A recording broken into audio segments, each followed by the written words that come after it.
and it got established. Went to the northwest down into this topography. You can see that drainage down in there.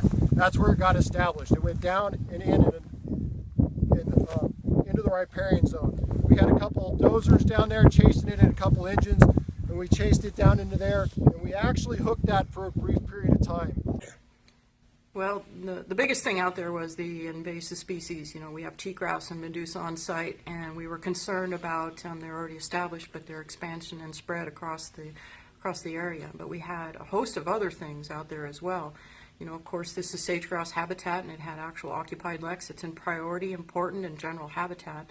But we also had, like 3 wild horse management areas. We have a motorized trail system out there. We have mining activity, special status plants, and the list goes on and on. So this is a very unique and complex fire that we had to Based on what you see and what you find, you can develop different types of management strategies that are particularly valuable for that type of land, and that there are systems set up for you to actually effectively deal with invasive species based upon what your pre-survey actually tells you. The number one thing we can do is try to prevent areas that are uninfested from getting invasive species.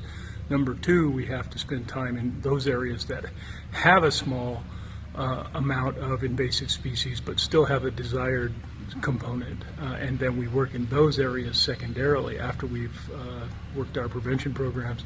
And then finally, with resources that are left over, we can restore those areas that are completely infested, but it's very risky and very costly, and it's really the final thing that one would do in invasive plant management after they've achieved their prevention and control goals.